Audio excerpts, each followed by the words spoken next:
un joli tour avec un panel très très intéressant, articulant justement à la fois les coalitions, les acteurs, les opérateurs. On a passé 2 jours très très intenses à travers les 2 continents.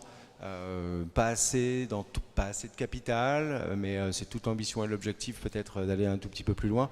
Je vais demander en fait à mon associé de nous rejoindre et je vous propose de faire la clôture entre nous, comme ça, là, en direct, parce que c'est spontané et que c'est tellement plus simple. Il va attraper un micro tranquillement. Yann Kainek, mon meilleur ennemi, devenu mon associé et néanmoins ami. Et puis on va faire en live, là, comme ça, un peu le wrap-up de ces 2 jours et vers quoi on a envie de se projeter. En effet, en tout cas, on arrive au terme de ces 2 jours, de cette expérience, de ce sommet sur lequel on compte continuer ces échanges. On a voyagé dans le fond, en géographie, sur les sujets. On est allé à Lomé pour les thèmes de l'inclusion, nous étions à Libreville sur le thème de la prospérité partagée, à Ouagadougou sur le thème de l'essentiel, à Dakar sur le thème de l'innovation sociétale, à Paris.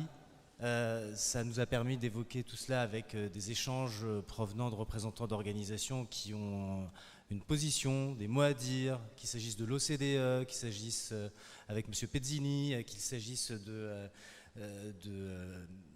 Finance for Tomorrow avec M. Thierry Deo par exemple, Ronan Dantec de l'ONG Climate Change, Mario Pezzini de l'OCDE, je l'ai déjà cité, Abdoulaye Séné du Forum mondial de l'eau qui se tiendra à Dakar en 2022, et puis nous avions Denis Deschamps, bien sûr, de la CPC-CAF, le C3D, le Collège des directeurs du développement durable engagé, avec la prise de parole de Fabrice Bonifay, donc des représentants de la Banque européenne d'investissement, Ambroise Fayol, autant de contenus que vous pouvez retrouver sur le site, qui sont exprimés à travers des formats variés, des prises de parole sous forme de grands entretiens, de grands témoignages. Il y a des expressions d'engagement aussi, des formats courts de vidéos qui vous sont ouverts. Toutes les initiatives que vous portez peuvent être exprimées à travers des formats très courts de vidéos que vous nous envoyez en remplissant un petit formulaire. Donc là, on est au début d'une espèce de possibilité de faire une remontée de toutes les initiatives. C'est ce qu'on aime faire aussi, c'était un peu l'objet du sommet.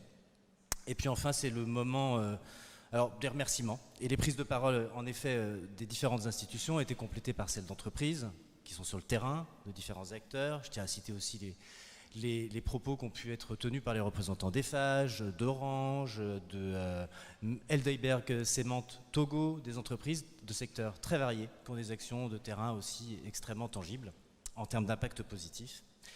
Et puis pour terminer pour ma part, les remerciements. Alors évidemment, on tient à remercier les ministres qui ont accueilli des panels chez eux si je puis dire, mais en tout cas dans les capitales africaines qui sont représentées ici.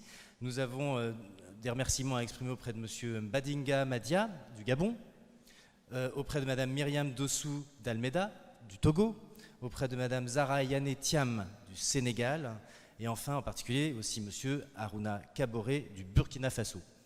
Sans compter Olivia Grégoire et Franck Riester qui de leur côté aussi ont pu exprimer des paroles très fortes sur la position de la France et sur ces sujets. Et accueillir pour Franck Riester et accueillir le panel sur l'exigence, facteur de préférence, qui est celui justement de l'investissement à impact et de l'investissement socialement responsable notamment. Exactement. Et on a vu là l'importance du cadre normatif aussi sur lequel la France est positionnée en pionnier depuis quelques années maintenant. Et j'en termine pour remercier aussi les co-organisateurs de cet événement, sur ces 2 jours. On n'aurait pas pu l'organiser, réunir autant de parties prenantes différentes sans en particulier la CPC-CAF, Simplon, Climate Change, Women in Africa et Make Sense Africa, qui sont vraiment en particulier des gens qui nous ont vraiment aidés à monter les choses. Et enfin, les partenaires, Atos, Bolloré Transport and Logistics, Canal+, Eramet, Mirova et Schneider Electric Africa, sans lesquels aussi cet événement n'aurait pas pu avoir lieu. Maintenant, je te cède la parole, parce que le temps des remerciements est fini. Il y a le temps aussi des prochaines étapes. Et pour finalement clore aussi ce panel de temps de l'engagement, d'abord plusieurs annonces ont été faites, notamment dans le cadre du sommet. Plusieurs temps forts, plusieurs initiatives qui ont été justement annoncées.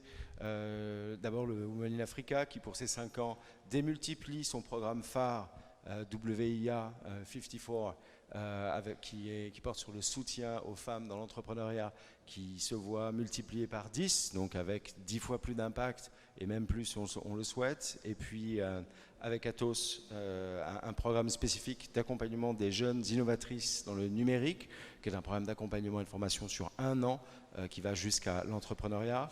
On a vu passer l'annonce de Orange Venture, la création d'un fonds d'investissement pour les écosystèmes numériques en Côte d'Ivoire, doté de 350 millions d'euros. Donc on voit à quel point et comment finalement les acteurs sont capables aussi d'accompagner. On l'a évoqué tout à l'heure, le programme santé en entreprise qui voit avec la Fondation Sanofi Espoir l'initiative, un programme spécifique sur la santé maternelle et une autre initiative en Côte d'Ivoire sur le diagnostic dans la tuberculose latente. L'élargissement du programme Archipelago de la CPC-CAF, qui a une véritable empreinte et qui ouvre en plus et qui offre énormément d'opportunités d'articulation avec les autres acteurs. Mais je ne voudrais pas trop te charger la mule, je sais que tu as déjà beaucoup de travail, mais c'est aussi là qu'on voit que l'articulation de la communauté Africa Mutandi se retrouve, puisque c'est aussi avec Entrepreneurs du Monde, par exemple, que tu montes un certain nombre d'initiatives. Je sais qu'avec Simplon, vous commencez aussi à voir des choses. Voilà, c'est aussi ces coordinations d'acteurs qui nous animent. On a du côté de Simplon l'annonce de projets de réseau d'entreprises dans l'entreprise autour de l'égalité, qui est un véritable point clé, notamment dans l'inclusion, et l'Alliance des entreprises pour la formation de l'insertion professionnelle des jeunes Africains, en collaboration avec Total Energy. Le lancement de SDG Champions Afrique. L'ambition de SDG Champions, c'est d'aller sur l'éducation de manière à ce qu'il y ait des rôles modèles sur le sujet et qu'il y ait une éducation pour aller à minima 10% de la population qui soient sensibilisés et qui suivent les objectifs de développement durable dans leur quotidien, depuis le top manager la plus simple personne. La ministre du Sénégal qui annonce la création d'un label sur l'économie sociale et solidaire spécifiquement dédié et le développement d'une stratégie nationale RSE dont elle assurera la promotion. Le ministre du Gabon qui annonce sous peu la promulgation de lois sur la RSE et de lois sur l'ESS. Encore une fois, encore un acteur qui va venir contribuer et les choses s'articulent d'autant avec l'OHADA qui actuellement intègre progressivement justement ces dimensions de RSE pour en faire un acte unique et le lancement d'Africa Mutandi, le MAG, dont vous avez les tirés à part, qui est ce journal de bonnes nouvelles que la communauté Africa Mutandi prône et porte dans l'idée de pouvoir justement partager toutes les bonnes initiatives et faire en sorte que ce qui se passe à Douala inspire Abidjan, ce qui se passe à Rabat soit connu à Kinshasa et qu'on puisse aller justement se fédérer autour d'initiatives. Et parce que l'engagement c'est maintenant et l'engagement c'est permanent, pour paraphraser aussi un illustre président avec un petit clin d'œil autour de l'engagement.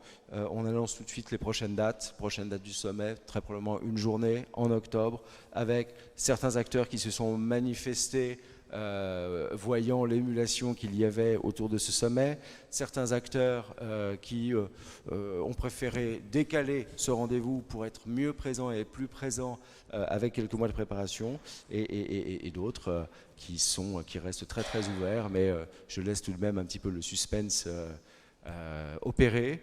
J'en profite juste pour remercier toute l'équipe qui porte le projet depuis maintenant plusieurs mois, qui sont en grande partie dans la salle, et pour le travail achevé, parce que c'était pas aussi simple que cela, mais très clairement on a trouvé un modèle et je pense qu'on va accélérer les choses. Il nous reste à peine 10 ans.